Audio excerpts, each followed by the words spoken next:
Hello बच्चों, आज हम पढ़ने वाले हैं कक्षा 3 का हिंदी पाठ 12 जब मुझे सांप ने काटा। तो आपको पता है जब सांप काटता है तो क्या होता है। चलिए देखते हैं जब सांप ने काटा तो क्या हुआ। चलिए शुरू करते हैं। एक दिन मैंने अपने अहाते में एक छोटा सा सांप रेंगते देखा। वह धीरे धीरे रेंग रहा था। मुझको देखते ही वह भागा और वहीं पर पड़े हुए नारियल के एक खोल में घुसकर छिप गया। मैंने पत्थर का एक टुकड़ा उठाया और उससे नारियल के खोल का मुंह बंद कर दिया। उसे लेकर मैं नानी के पास दौड़ा गया। क्या हुआ कि एक दिन अहाते में मैंने एक बच्चा है वो कहता है कि मैंने एक दिन अहाते में एक सांप को रेंगते हुए देखा। अहाता मतलब होता है आंगन, ठीक है। तो मैंने वहां पे एक सांप को रेंगते हुए चलते हुए देखा। और जब सांप ने मुझे देखा तो वहां से भागा और भाग के जाके एक नारियल के खोल में छिप गया। नारियल का खोल जो नारियल का फल खा के ऊपर का कवर हम फेंकते हैं वहीं। तो उसमें छुपने के बाद वो बच्चा क्या किया, एक पत्थर का टुकड़ा उठाया और नारियल का जो होल था उसको बंद कर दिया और लेकर अपने नानी के पास पहुंच गया। देखिए आगे क्या हुआ। मैंने कहा, नानी देखो मैंने सांप पकड़ा है। नानी चीख उठी, सांप। वह इतना घबरा गई कि लगी जोर जोर से चीखने पुकारने। नाना ने सुना तो अंदर दौड़े आए। जब उन्हें पता चला कि नारियल के खोल के अंदर सांप है तो उन्होंने मेरे हाथ से उसे छीन कर दूर फेंक दिया। नन्हा सांप बाहर निकल गया और रेंगता हुआ पास की झाड़ी में गायब हो गया। नाना ने मुझे कहा, खबरदार, फिर कभी सांप के पास मत जाना, सांप बहुत खतरनाक होता है। फिर क्या हुआ, जब जब वो अपनी नानी के पास लेकर पहुंचा और बताया कि नानी देखो मैंने सांप को पकड़ा है, तो नानी एकदम चौंक उठी और चीखने लगी सांप, और घबरा गई, जोर जोर से चीखने लगी। तभी नाना अंदर आए और फिर जब उनको पता चला कि उसमें सांप है तो उन्होंने क्या किया, उस नारियल के खोल को उसके हाथ से छीनकर और फेंक दिया। फिर सांप उसमें से निकल गया, सांप का एक छोटा सा बच्चा था उसमें से निकल गया और वो पास की झाड़ी में चला गया।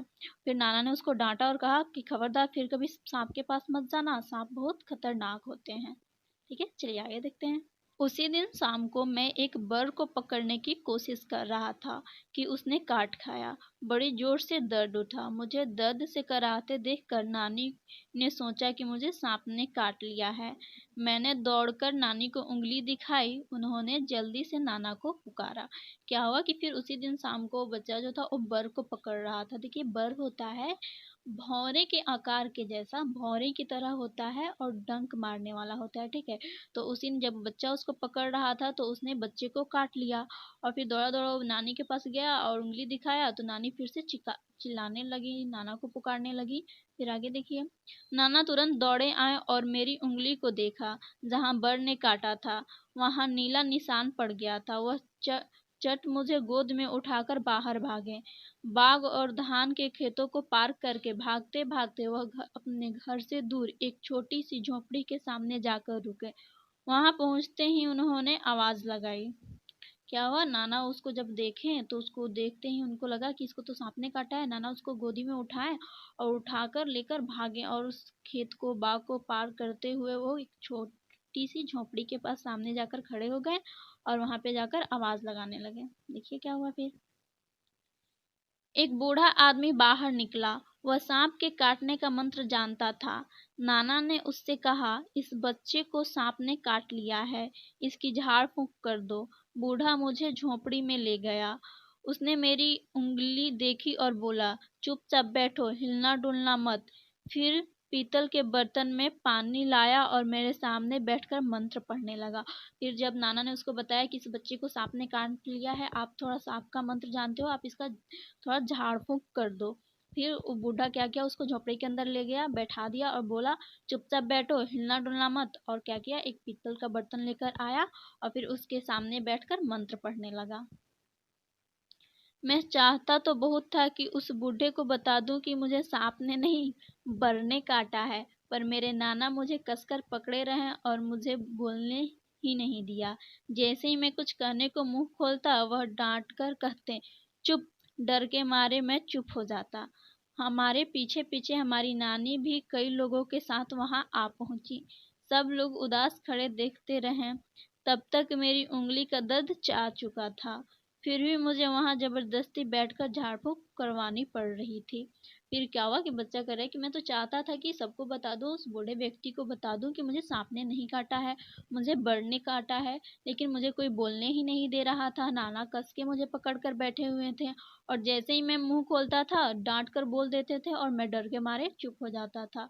और फिर नानी भी तब तक गाँव के लोगों के साथ वहाँ पहुँच गई और सभी लोग उदास खड़े होकर देख रहे थे। और तब तक मेरी उंगली का दर्द भी जा चुका था। फिर भी मुझे वहाँ ज़बरदस्ती ज़बरदस्ती मतलब उसको मन नहीं था, फिर लेकिन ज़बरदस्ती उसको पकड़ के वहाँ पे बैठाया गया था झाड़ फूँक करने के लिए। ठीक है।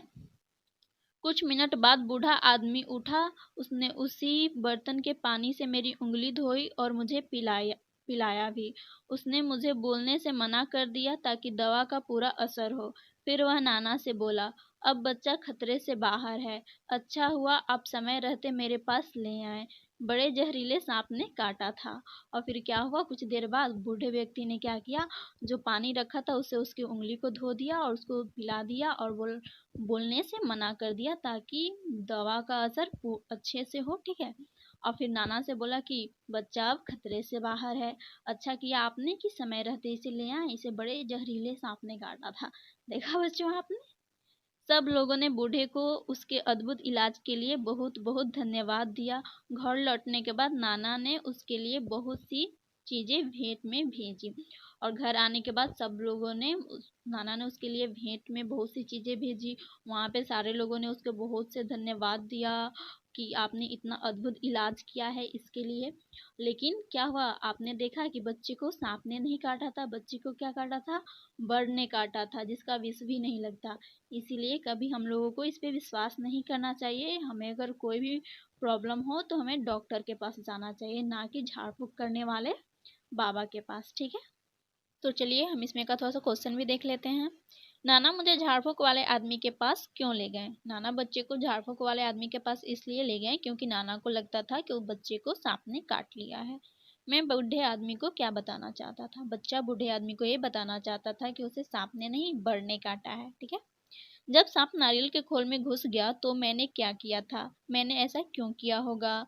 जब सांप नारियल के खोल में घुस गया तो बच्चे ने क्या किया, एक पत्थर उठाकर और नारियल के खोल का मुंह बंद कर दिया। उसने ऐसा इसलिए क्यों किया होगा, क्योंकि वो चाहता होगा कि वो सबको दिखाए कि उसने सांप को पकड़ा है। क्या बूढ़े आदमी ने सचमुच मेरा इलाज किया था। तुम ऐसा क्यों सोचते हो। नहीं, बूढ़े आदमी ने सचमुच बच्चे का इलाज नहीं किया था क्योंकि बच्चे को तो सांप ने काटा ही नहीं था, बच्चे को तो बर्ड ने काटा था। ठीक है। अब है, मुझे असल में सांप ने नहीं काटा था, फिर भी मैंने अपनी कहानी का नाम जब मुझे सांप ने काटा क्यों रखा है। तुम इससे भी अच्छा कोई नाम सोचकर बताओ। अब इस कहानी में जो बच्चा था वो स्वयं खुद लेखक थे और इस कहानी के लेखक हैं शंकर। तो कह रहे हैं कि मुझे सांप ने नहीं काटा था, फिर भी मैंने अपनी कहानी का नाम जब मुझे सांप ने काटा क्यों रखा है। अगर तुम इससे कोई अच्छा नाम सोच सकते हो तो बताओ। ठीक है, आगे देखते हैं। सांप पास की झाड़ी में गायब हो गया। मतलब सांप पास की झाड़ी में गया और वहां पे छुप गया। वह चट मुझे गोद में उठाकर भागे। मतलब जल्दी से गोद में उठाए और वहां से दौड़ के भाग गए, बूढ़े व्यक्ति के पास गए भागकर। जब बच्चा खतरे से बाहर है, मतलब अब बच्चे के ऊपर सांप का कोई असर नहीं है, वो अब ठीक है। नाना ने उनके लिए बहुत सी चीजें भेंट भेजी। मतलब नाना ने उनके लिए बहुत सी तोहफा, गिफ्ट बोल सकते हैं, भेजा था कि उसने उसके बच्चे को उन्होंने ठीक कर दिया था इसलिए। तो बच्चों ये कहानी आपको कैसी लगी, उम्मीद है वीडियो आपको पसंद आई हो। ये वीडियो पसंद आई हो तो प्लीज़ लाइक करें, शेयर करें, कमेंट करें और चैनल को सब्सक्राइब करें।